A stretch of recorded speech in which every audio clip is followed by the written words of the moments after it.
Penktas skyrius – Džonas Wyclifas.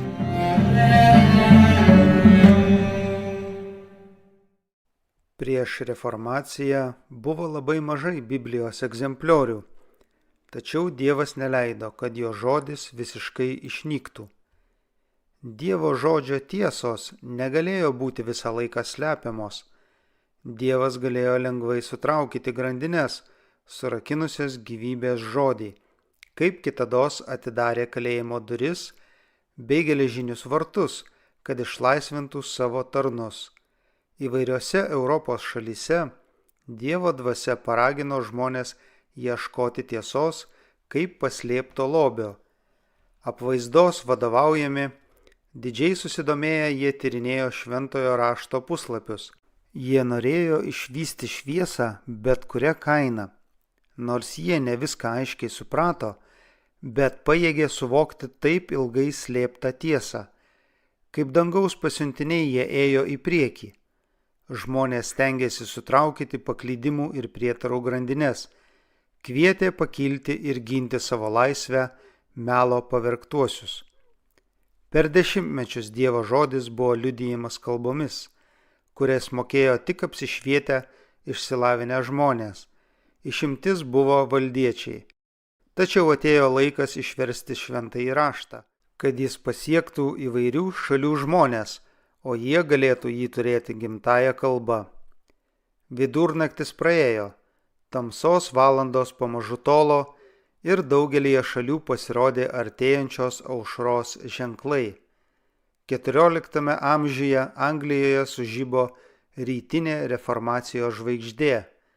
Džonas Wyclifas buvo reformų šauklys ne tik Anglijai, bet ir visam krikščioniškam pasauliui.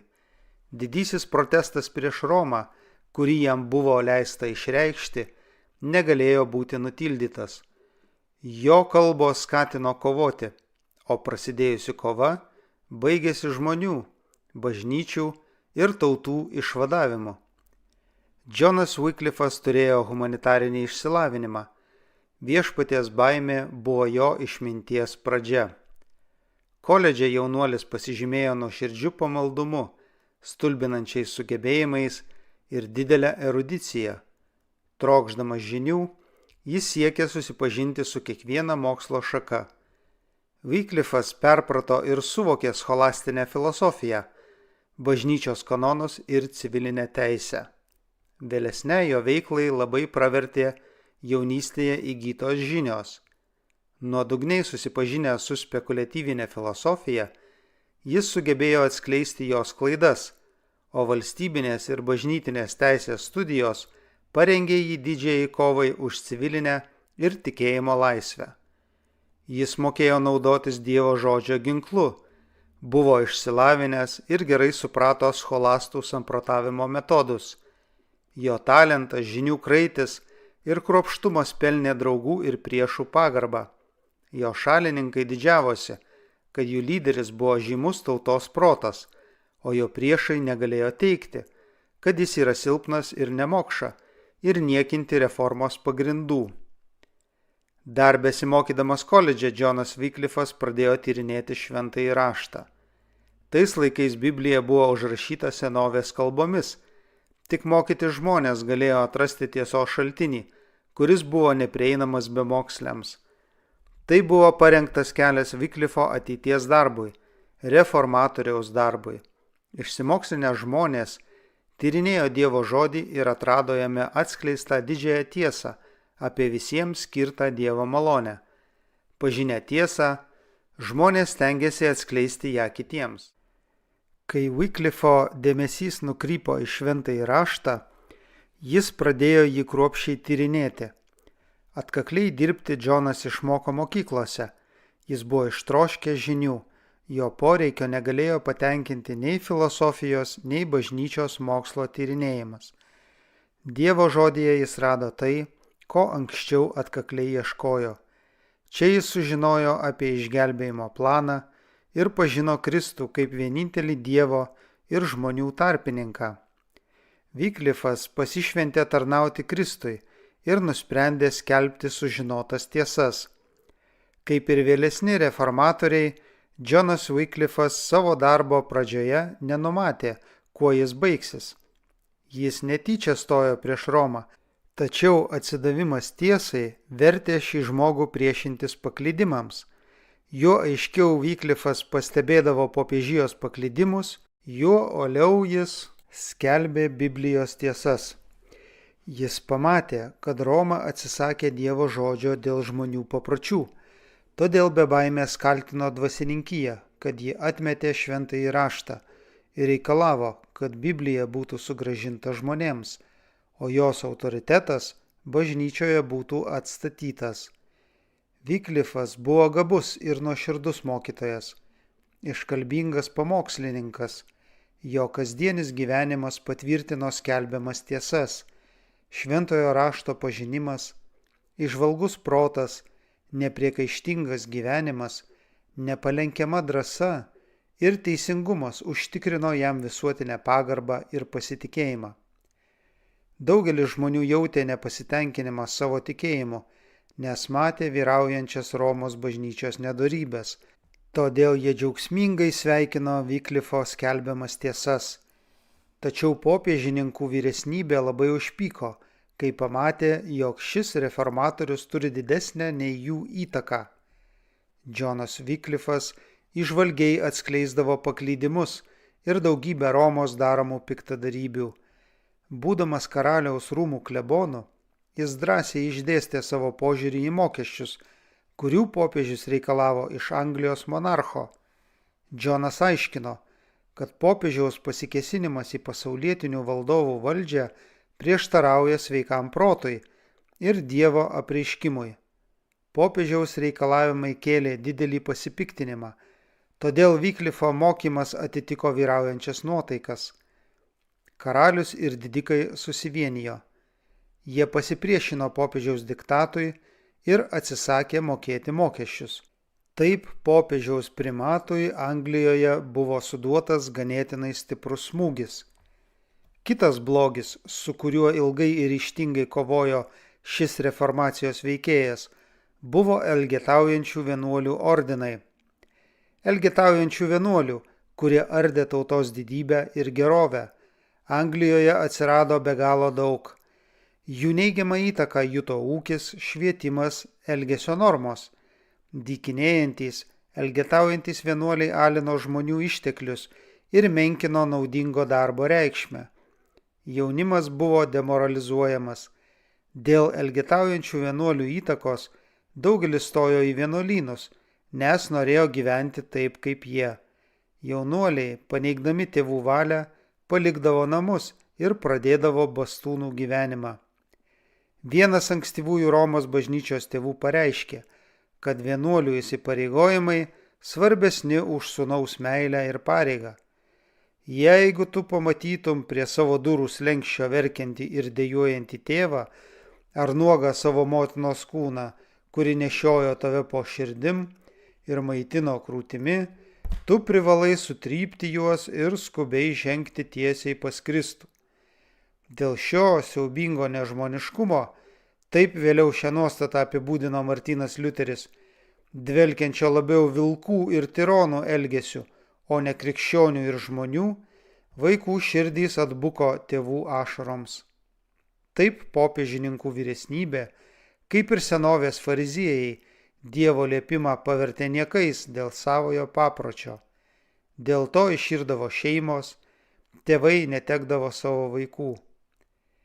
Net universitetų studentai susiviliodavo melagingomis vienuolių kalbomis ir stodavo į jų ordinus. Vėliau daugelis gailėdavosi dėl šio žingsnio, nes pamatė, kad sužlugdė savo gyvenimą ir sukėlė tėvams širdgėlą. Tačiau, patekus į spąstus, nebuvo įmanoma atgauti laisvę. Daugelis tėvų, bijodami vienuolių įtakos, atsisakė siųsti sūnus į universitetus, todėl didžiuosiuose mokymo centruose gerokai sumažėjo studentų. Mokymo lygis smuko, įsivyravo nemokšiškumas. Popiežius suteikė šiems vienuoliams įgaliojimus klausytis išpažinties ir atleisti nuodėmes. Tai virto didžiulio blogio šaltiniu. Norėdami kuo daugiau pasipelnyti, vienuoliai buvo pasirengę nedelsdami atleisti nuodėmes, todėl juos kreipdavosi įvairūs nusikaltėliai, suklestėjo baisiausios ydos. Ligoniai ir vargšai buvo palikti kentėti, o dovanos turėjusios patenkinti jų reikmes atitekdavo vienuoliams, kurie grasindami reikalaudavo iš žmonių išmaldos ir kaltino bedieviškumu tuos, kurie neaukodavo vienuoliams. Nepaisant tariamojo neturto, vienuolynai nuolatos lobo, o didingi pastatai ir turtingi stalai dar akivaizdžiau pabrėžė didėjantį tautos skurdą. Maloniai leisdami laiką, vietoj savęs rinkti išmaldos, jie siųsdavo neišprususius žmonės, kurie pasakodavo gudriai išgalvotas pasakas, legendas apie stebuklus ir kvailino jais tikinčius. Vienuoliai kėlė savo autoritetą, naudodamiesi minių prietaringumu. Jie tikino žmonės, kad jų religinė pareiga pripažinti popiežiaus viršenybę, garbinti šventuosius ir dovanoti vienuolių ordinui dovanas. Pasak jų, taip reikia užsitikrinti vietą danguje. Mokyti ir pamaldų žmonės bergždžiai stengiasi reformuoti vienuolijų veiklą, tačiau Wyclifas, būdamas nepaprastai įžvalgus, pakirto pačias blogio šaknis. Jis paskelbė, kad pati vienuolynų sistema klaidinga ir ją reikėtų panaikinti.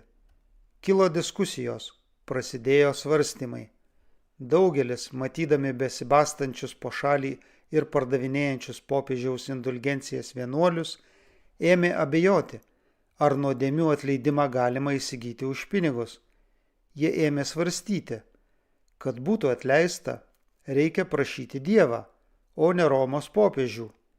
Daugelį jaudino beribis vienuolių godumas. Žmonės kalbėjo, kad vienuoliai ir Romos kunigai baigia mus suėsti kaip vėžys.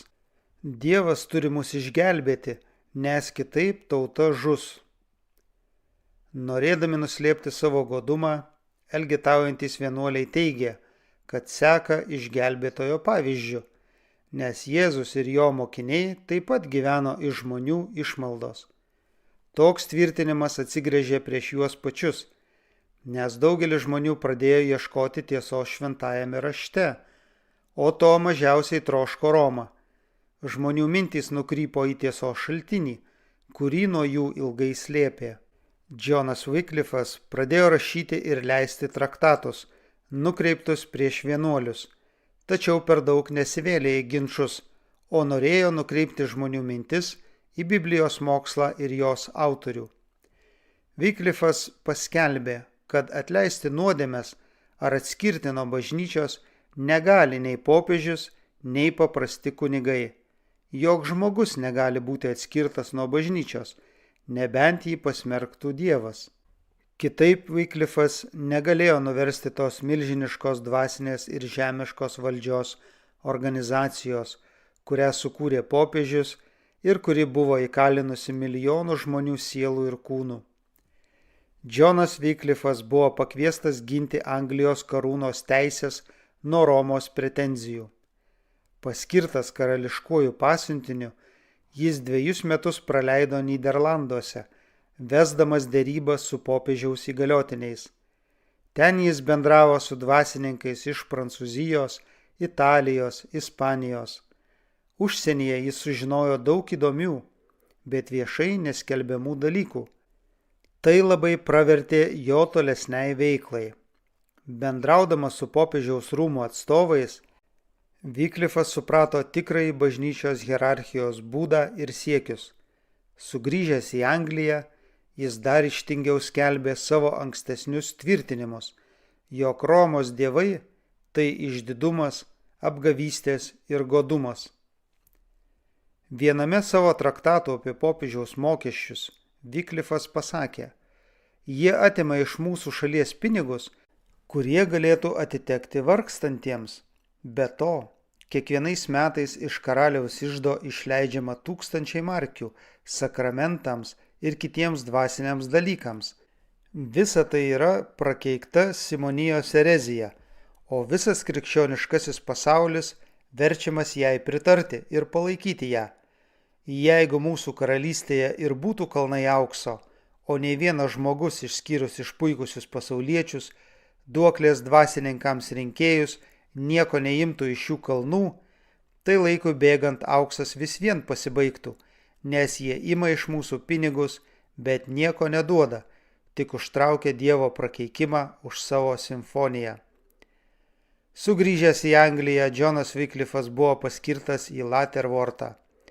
Tai liudijo, kad monarchas buvo nepatenkintas jo kalbomis. Wycliffo įtaka buvo juntama ir karaliaus rūmose, ir tautos gyvenime. Popiežius greitai pradėjo grasinti. Į Angliją buvo nusiųstos 3 bulės. Jos atkeliavo į universitetą, karaliui ir prelatams. Visos reikalavo imtis staigių ir ryžtingų priemonių, kad nutildytų erezijos skelbėją. Prieš pasirodant bulėms, vyskupai patraukė Wycliffą į teismą. 2 įtakingiausi kunigaikščiai lydėjo jį į teismą, o liaudis apsupo pastatą ir stengėsi patekti į vidų. Minia taip išgąsdino teisėjus, kad teismo procesas buvo laikinai atidėtas, o kaltinamajam leista ramiai išeiti. Kiek vėliau Eduardas III, kurį prelatai pasinaudoja jo senyvo amžiumi, stengėsi nuteikti prieš reformatorių, mirė, o Wycliffo buvęs gynėjas tapo karalystės regentu. Pasiekusios Angliją bulės kategoriškai įpareigojo suimti ir nuteisti eretiką. Jos tiesiogiai nurodė nubausti Wycliffą mirtimi ant laužo. Atrodė, kad Wycliffas greit taps Romos įniršio auka. Tačiau tas, kuris savo tarnui senovėje pasakė, nebijok, aš esu tavo skydas, pradžios knygos 15 skyrius 1 eilutė, vėl ištiesė ranką, kad apgintų savąjį tarną. Mirė ne reformatorius, o popiežius, kuris stengiasi sunaikinti reformatorių. Grigalius XI mirė, o dvasininkai, kurie buvo susirinkę į Wycliffo teismą, išsiskirstė. Dieviškoji apvaizda vadovavo įvykiams taip, kad įsigalėtų reformacija. Po popiežiaus Grigaliaus XI mirties buvo išrinkti 2 besirungiantys popiežiai. Dabar jau 2 kovojančios jėgos, kiekviena teigianti savo neklystamumą, reikalavo paklusti. Viena kvietė tikinčiuosius padėti kariauti su kita, siųsdama baisius prakeiksmus priešams ir žadėdama atlygį savo rėmėjams. Tai labai silpnino popiežiaus valdžią. Priešiškos grupuotės kariavo tarpusavyje, todėl Wycliffas galėjo atsipūsti. Popiežiai vienas kitą dažnai prakeikdavo, kaltino būtais ir nebūtais nusikaltimais. Buvo išlieta daug kraujo, nes kiekvienoje pusėje kovėsi paprasti žmonės, kurie tenkino prieštaringas vadų pretenzijas. Nusikaltimai ir paskalos užtvindė bažnyčią. Tuo metu reformatorius, tyliai pasitraukęs į Laterworto parapiją, uoliai dirbo, stengdamasis nukreipti žmonės nuo besivaržančių popiežių pas Jėzų, ramybės kunigaikštį. Skilimo priežastis buvo nesantaika ir sugedimas. Jie paruošė kelią reformacijai ir padėjo žmonėms suprasti, kas iš tikrųjų buvo popiežiaus valdžia. Savo traktate On the Schism of the Popes apie popiežių skizmą Wycliffas ragino žmonės pagalvoti, ar šie 2 popiežiai buvo neteisūs, kai vienas kitą vadino antikristu. Dievas, rašė jis, negalėjo leisti, kad velnias valdytų tik vieną iš jų, tačiau padalijo juos, kad žmonės Kristaus vardu galėtų lengviau nugalėti juos abu. Kaip ir dieviškasis mokytojas, Johnas Wycliffas skelbė Evangeliją neturtingiems. Nepasitenkinę šviesos skleidimu vien kukliuose Laterworto parapijos namuose, jis nutarė, kad Evangelija turi pasiekti visas Anglijos dalis. Norėdamas įgyvendinti savo siekį, iš paprastų, atsidavusių Dievui žmonių, jis suorganizavo grupę pamokslininkų. Tie žmonės mylėjo tiesą ir norėjo, kad ji kuo plačiau paplistų. Šie vyrai ėjo visur, mokė turgavietėse, didelių miestų gatvėse ir kaimo takeliuose. Jie ieškojo pagyvenusių, sergančių bei neturtingų ir skelbė jiems gerąją naujieną apie Dievo malonę. Būdamas Oksfordo universiteto profesoriumi, Johnas Wycliffas skelbė Dievo žodį auditorijose. Jis taip ištikimai aiškino studentam tiesą, kad net gavo Evangelijos daktaro titulą. Tačiau didžiausias jo darbas būtų šventojo rašto vertimas į anglų kalbą. Savo kūrinyje On the Truth and Meaning of Scripture apie šventojo rašto tiesą ir reikšmę jis pareiškė, kad ketina išversti Bibliją. Tuomet visi Anglijos gyventojai galėtų perskaityti apie nuostabius Dievo darbus gimtąja kalba. Tačiau staiga Wycliffo darbas nutrūko. Nors neturėjo ne 60 metų, bet nepaliaujamas darbas, studijos ir priešų puolimai atsiliepė Džono jėgoms. Jis be laiko paseno ir sunkiai susirgo. Ši žinia labai pradžiugino vienuolius. Dabar jie galvojo, kad reformatorius labai gailėsis, kad kenkė bažnyčiai, todėl nuskubėjo į jo buveinę išklausyti išpažinties.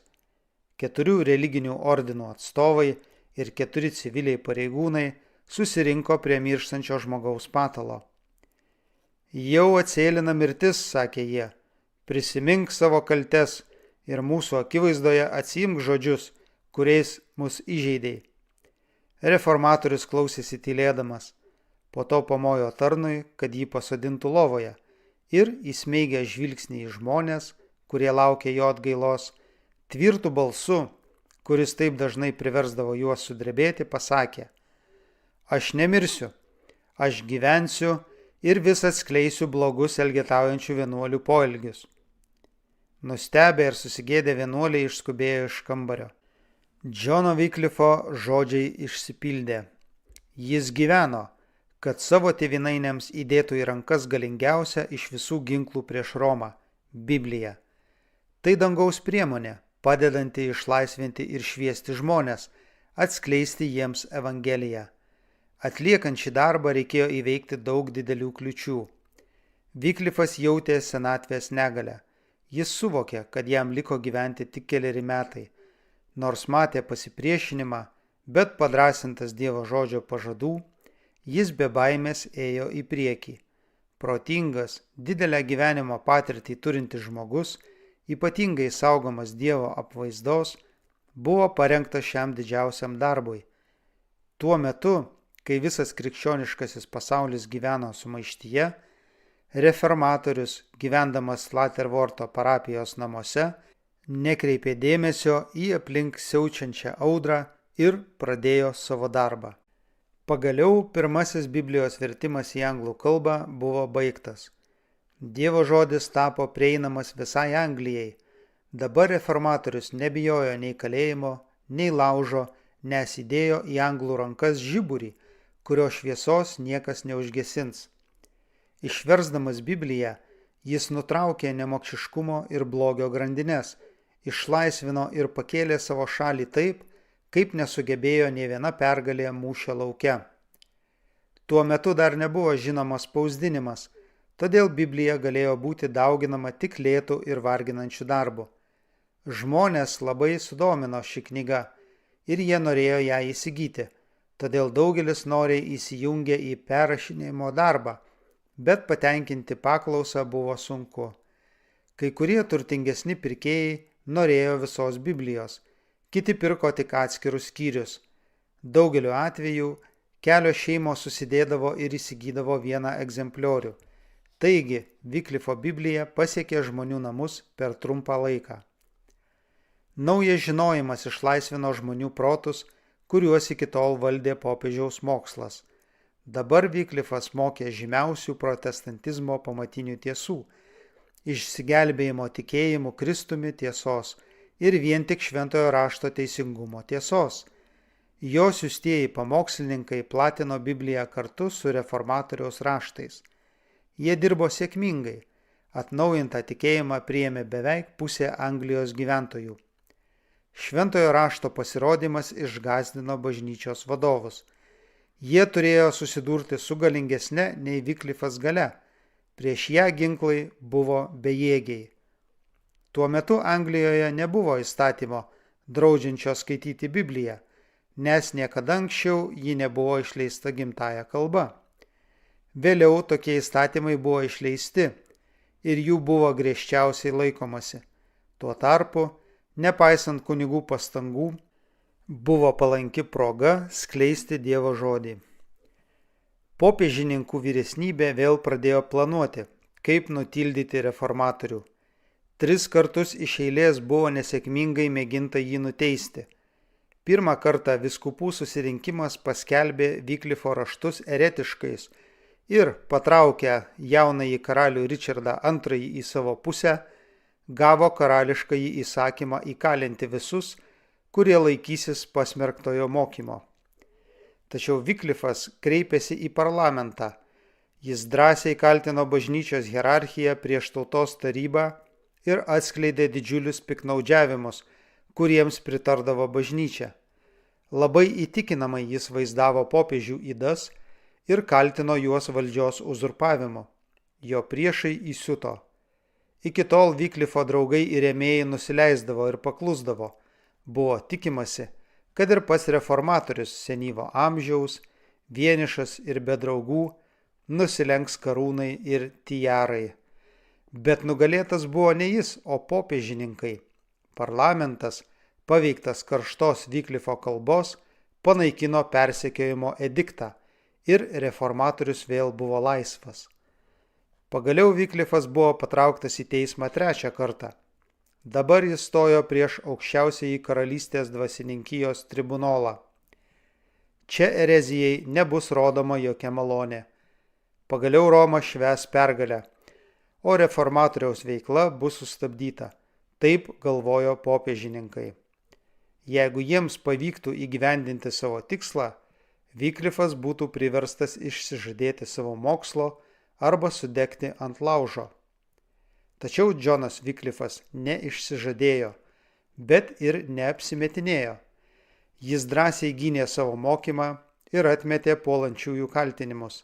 Negalvodamas apie save, apie savo padėtį, nekreipdamas dėmesio į aplinkybės, jis priminė klausytojams Dievo teismą ir pasvėrė jų sofistinės apgavystės amžinosios tiesos svarstyklėmis. Salėje, kurioje vyko teismas, buvo juntama šventosios dvasios galia. Dievas taip paveikė klausytojus, kad, rodos, jie negalėjo pajudėti iš vietos. Kaip strėlės iš Viešpaties strėlinės, reformatoriaus žodžiai perverė jų širdis. Kaltinimą ereziją Vyklifas nukreipė į pačius kaltintojus. Kodėl, klausė jis, jie drįsta skleisti savo paklydimus? Kodėl, siekdami naudos, naudojasi Dievo malonę? Galiausiai jis pasakė: pagalvokite, su kuo jūs kovojate? Su senu žmogumi, kuris stovi ant mirties slenksčio? Ne, jūs kovojate su tiesa, o ši tiesa yra už jūs stipresnė ir ji nugalės jūs. Tai pasakęs, jis išėjo iš susirinkimo ir ne vienas priešas nebandė jo sulaikyti.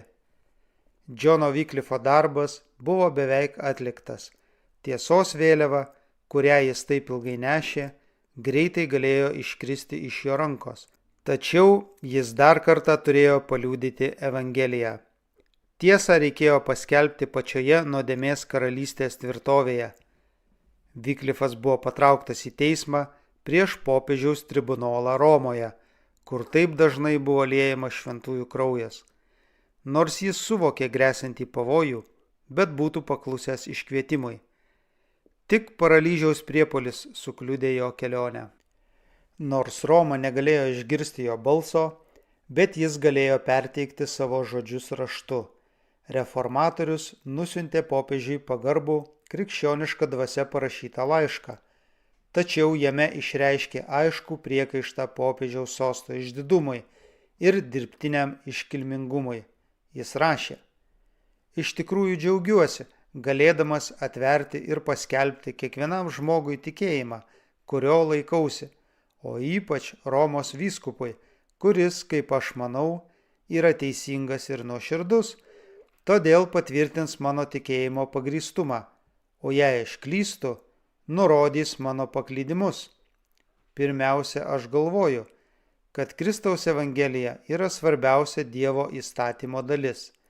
Turint omeny, kad Romos vyskupas yra Kristaus vietininkas žemėje, mano manymu, jam labiau nei kitiems turėtų galioti Evangelijos įstatymas. Kristaus mokinių didingumą sudaro ne žemiškas garbingas vardas ar šlovė, bet siekis kuo tiksliau atitikti Kristaus gyvenimą ir charakterį. Kristus savo žemiškame gyvenime buvo neturtingiausias žmogus. Jis atsisakė žemiškos garbės ir valdžios. Joks nuoširdus tikintysis neturi sekti nei popiežiumi, nei kitų šventuoju, nes jie negyvena taip, kaip Jėzus Kristus. Petras ir Zebediejaus sūnūs, užuot sekę Kristumi, troško žemiškos garbės ir tuo nusižengė, todėl niekas neturi sekti šiuo pavyzdžiu. Popiežius turi palikti žemišką valdymą pasaulietiniai valdžiai, o pats turi mokyti visą dvasininkiją, nes taip darė Kristus ir jo mokiniai. Jei suklydau taip kalbėdamas, aš nuolankiai pasiruošęs priimti bet kokią bausmę, jei iškils toks būtinumas. Jei galėčiau, atvykčiau pas Romos vyskupą. Tačiau viešpats nusprendė kitaip. Ir aš turiu Dievo klausyti labiau negu žmonių. Baigdamas jis rašė: Melskimės mūsų Dievui, kad jis taip paveiktų mūsų popiežių Urbaną VI, jog jis galėtų savo gyvenimu ir būdu kartu su dvasininkija sekti viešpačiu Jėzumi Kristumi ir kad jie galėtų veiksmingiau mokyti žmonės, kurie ištikimai sektų jais. Taigi Vyklifas nurodė popiežiui ir kardinolams Kristaus nuolankumą ir kuklumą. Jis parodė visam krikščioniškajam pasauliui skirtumą tarp jų ir dieviškojo mokytojo, kurio atstovais jie dėjosi. Jis buvo tikras, kad už ištikimybę sumokės gyvybę. Norėdami jį sunaikinti, karalius, popiežius ir vyskupai susivienijo. Buvo akivaizdu, kad jau po kelių mėnesių jis atsidurs ant laužo. Tačiau jo drąsa buvo nepalaužiama. Jis klausė: kodėl jūs taip manote, kad kankinio vainikas toli nuo jūsų? Tik pradėkite skelbti Kristaus Evangeliją išpuikusiems prelatams ir jūs neišvengsite mirties. Ar dėl to turiu gyventi ir tylėti? Niekada, te krinta ant manęs smūgis, aš laukiu jo. Tačiau Dievo apvaizda saugojo savo tarną. Vyras, kuris visą gyvenimą drąsiai gynė tiesą, kasdien rizikavo savo gyvybę, neturėjo tapti savo priešų neapykantos auka. Džonas Vyklifas niekada nesislėpė, kad apsisaugotų, jo skydas buvo viešpats. Ir dabar, kai jo priešai buvo tikri, kad auka jų rankose, Dievo ranka paslėpė jį neprieinamoje vietoje. Ruošdamasis dalyti komuniją Latervorto bažnyčioje, Vyklifas sukniubo ir po kurio laiko mirė. Dievas pavedė Vyklifui savo darbą, jo lūpomis viešpats skelbė tiesos žodį ir saugojo jį, kad žmonės galėtų išgirsti. Reformatoriaus gyvybė buvo išsaugota, o darbai tęsiami tol, kol buvo padėti pamatai dideliam reformacijos darbui. Džonas Vyklifas išėjo iš ankstyvųjų viduramžių tamsos. Kai jis klojo reformos pamatus, nebuvo jokių raštų, kuriais galėtų remtis. Pakviestas, kaip ir Jonas Krikštytojas, įvykdyti ypatingą užduotį, jis tapo naujosios eros šaukliu. Tačiau jo pateikta pamatinių tiesų sistema buvo vieninga ir išbaigta. Vėlesnių laikų reformatoriai nepralenkė jo, o kai kurie ir neprilygo. Pamatai buvo padėti giliai ir buvo tokie stiprus, kad pastatytasis ant jų pastatas stovėjo tvirtai ir nepriekaištingai. Tiems, kurie ėjo po jo, nieko nereikėjo keisti. Galingas judėjimas, kurio priekyje ėjo Vyklifas, turėjo išvaduoti sąžinę ir protą bei išlaisvinti tautas. Jo ištakos slypėjo Biblijoje. Ji buvo tas palaimingos srovės šaltinis, kuris gyvybės vandeniu tekėjo nuo 14 amžiaus. Džonas Vyklifas pripažino šventąjį raštą ir buvo visiškai įsitikinęs, kad jis Dievo valios įkvėptasis apreiškimas, tikėjimo taisyklė ir gyvenimo matas. Reformatorius buvo išmokytas laikyti Romos bažnyčią dieviškuoju, neabejotinai teisingu autoritetu ir be abejonių priimti per 1000 metų sukurtą mokslą ir papročius. Tačiau jis nusisuko nuo viso to, kad paklustų šventam Dievo žodžiui, autoritetingam šaltiniui ir ragino žmonės jį pripažinti. Vyklifas teigė, kad ne bažnyčios žodis, kurį skelbia popiežius, o Dievo balsas, atskleistas jo žodyje, yra vienintelis autoritetas. Jis aiškino, kad Biblija tiksliai išreiškia Dievo valią. Be to, tik pati Biblija gali paaiškinti save, todėl kiekvienas žmogus, tyrinėdamas ją, gali pats sužinoti savo pareigas. Taip jis kreipė žmonių mintis nuo popiežiaus ir Romos bažnyčios Dievo žodžio link. Vyklifas vienas didžiausių reformatorių. Nedaugelis jo sekėjų pasižymėjo tokiu intelekto platumu, minties aiškumu, sugebėjo taip tvirtai palaikyti ir drąsiai ginti tiesą. Pirmasis reformatorius tyrai gyveno, stropiai mokėsi ir dirbo, buvo doras ir sąžiningas, siekė panėšėti į Kristų meilę ir ištikimų tarnavimu. Jis turėjo visas gerasias savybes ir mokėjo jomis naudotis ir tuomet, kai aplink tvyrojo intelekto tamsa ir moralės sugedimas. Džono Vyklifo charakteris liudija auklėjančią ir keičiančią šventojo rašto galią. Tokiu jį padarė Biblija.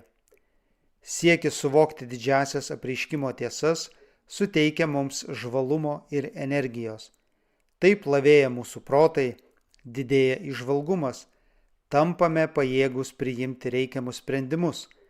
Biblijos tyrinėjimas kilnina kiekvieną mintį, jausmą ir troškimą, suteikia tvirtumo ketinimams, drąsos, kantrybės, pakelia dvasią, tobulina charakterį ir apvalo sielą nuo nuodėmių.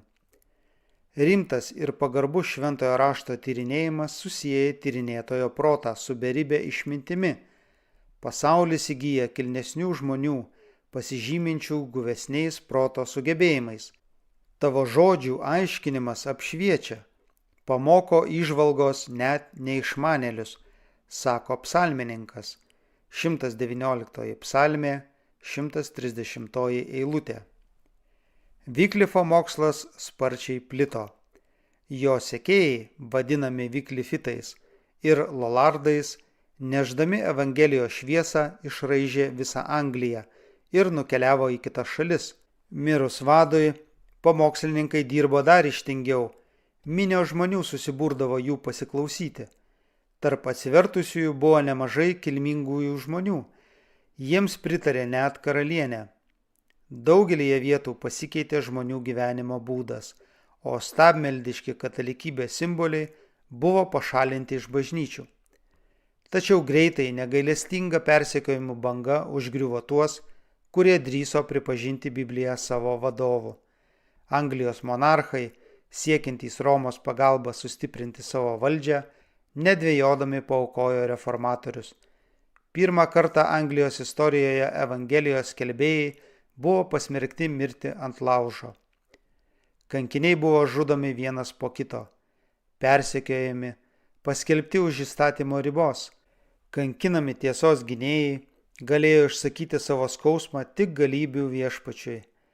Gaudomi kaip bažnyčios priešai ir karalystės išdavikai, jie tęsė savo darbą slaptose vietose, rasdami prieglobstį kukliuose neturtingųjų namuose, o dažnai slapstydamiesi net urvuose ir olose.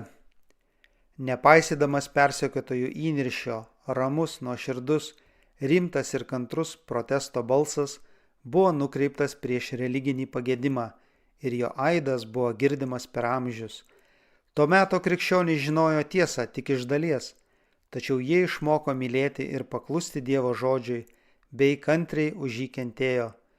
Kaip ir apaštalų laikais, daugelis paaukojo savo žemiškąjį turtą dėl Kristaus. Tie, kurie galėjo gyventi savo namuose, maloniai dalijosi pastogę su persekiojamais broliais, o kai patys būdavo ištremiami, nuolankiai priimdavo tremtinio dalią. Tiesa, tūkstančiai išgąsdinti persekiotojų įtūžio išsipirkdavo laisvę. Jie paaukodavo savo tikėjimą ir išeidavo iš kalėjimų apsirengę atgailautojų apdaru, kad parodytų savo išsižadėjimą. Tačiau daugelis ir kilmingieji, ir paprasti žmonės be baimės liudijo tiesą požemių kalėjimų celėse, Lolardų bokštuose, buvo kankinami ir deginami, bet džiaugiasi esą verti dalyvauti jo kančiose. Popiežininkams nepasisekė atsikratyti Džono Wyclifo iki jo mirties, bet ir po mirties jis nedavė jiems ramybės. Konstanco visuotinis bažnyčios susirinkimas nutarė daugiau nei 40 metų po Wyclifo mirties iškasti jo kaulus ir viešai sudeginti, o pelenus išbarstyti į šalia tekantį upelį. Šis upelis, sako senas rašytojas, nuplukdė jo pelenus į Aivoną, o Aivonas į Severną, Severnas į jūrą, o toliau į didžiausius vandenynus. Taigi Džono Wyclifo pelenai tapo jo mokymo, kuris paplito visame pasaulyje simboliu. Jo priešai net nesuvokė savo piktavališko poelgio reikšmės. Džono Wyclifo darbų dėka Janas Husas iš Bohemijos atskleidė daug katalikybės paklydimų ir pradėjo reformatoriaus veiklą. Taip šiose dviejose šalyse, esančiose toli viena nuo kitos, buvo pasėta tiesos sėkla. Iš Bohemijos mokslas paplito po kitas šalis. Žmonių mintys buvo nukreiptos į seniai užmirštą Dievo žodį. Dievo ranka ruošė kelią didžiajai reformacijai.